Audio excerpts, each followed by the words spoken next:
శివాయ గురవే నమః. వారానికి పద్యం పిల్లలకు నేర్పుతాం అనేటువంటి శీర్షికలో జక్కన చెప్పినటువంటి చాలా పద్యాలు, మంచి పద్యాలు అండి ఇవి. దీంట్లో ఒక పద్యం మీకు మనవి చేస్తాను. అంటే ప్రసిద్ధమైనటువంటి పద్యం ఇది.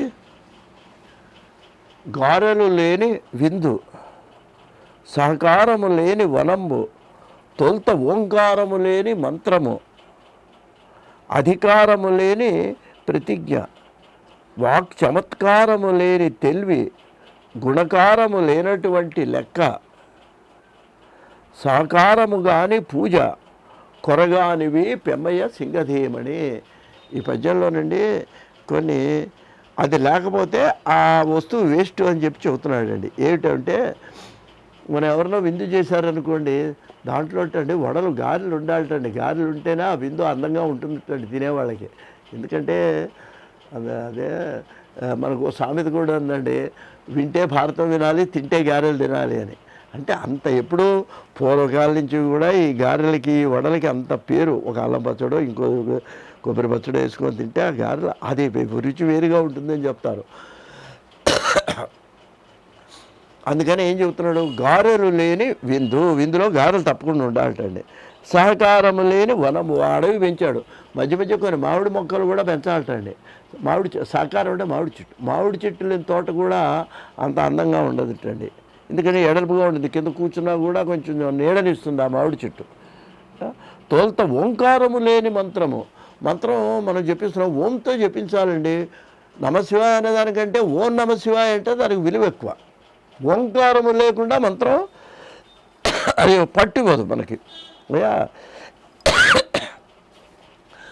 అధికారము లేని ప్రతిజ్ఞ, నువ్వేదో ప్రతిజ్ఞ చేసావు, పేదవాడి కోపం పెదవికి చెట్టని నువ్వు చేస్తే నీ దాన్ని నెరవేర్చాలంటే నీకేముండాలి, ఒక అధికారం ఉండాలి. నువ్వు అన్నమాట నిలబెట్టుకోవాలంటే నీకు అవతల అధికారం ఉంటేనే నువ్వు చేయగలవు.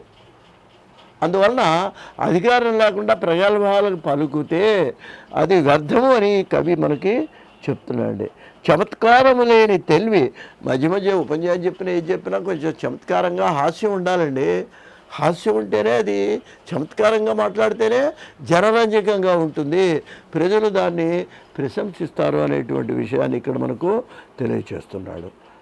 ఇంకా ఏమిటండి, గుణకారము లేనటువంటి లెక్క. గుణకారం అంటే పూర్వం ఎక్కాలు అవి చదివేవాళ్ళండి. ఏదో 2 రోజులు ఎంత, 4, 3 రోజులు 6, ఇది గుణకారం అంటారు. ఇవి లెక్క చేయాలంటే ఎక్కాలు రావాలి. ఇప్పుడంటే అన్నీ కంప్యూటర్ వేసి దీంట్లో ఏదో సెల్ ఫోన్లోనే చూసేస్తున్నారు మొత్తం అంతా. అలా కాదు, పూర్వం ఏంటి బుద్ధిబలం ఉండేది, చేత్తోనే లెక్కలు కట్టేవాళ్ళండి ఎంత లెక్కలైనా. అందుకని అప్పటి రోజుల్లో రాసిన పద్యం కాబట్టి గుణకారము లేనటువంటి లెక్క, సాకారము లేని పూజ. దేవుణ్ణి పూజించేటప్పుడు ఎదురుగుండా ఫోటో ఉండాలి. అదే నాకు జ్ఞానం కలిగిందండి అని కళ్ళు మూసుకుంటే నిద్ర వస్తుంది, అంతకంటే ఏముండదు. అందువల్ల మనం ఏం చేయాలి, సాకారం ఉండాలి. అక్కడ నువ్వు కృష్ణుడు పూజిస్తే కృష్ణుడి ఫోటో ఉండాలి, రాముడు అయితే రాముడి ఫోటో ఉండాలి.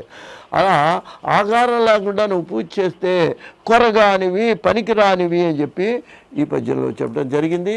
పద్యం మరొకసారి చదువుతానండి. గారెలు లేని విందు, సహకారము లేని వనంబు, తొల్త ఓంకారము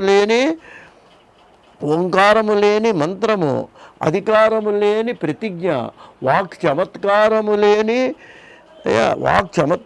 లేని తెలివి, గుణకారము లేనటువంటి లెక్క, సాకారము లేని పూజ, కొరగానివి పెమ్మయ్య సింగధీమణి అండి. స్వస్తి.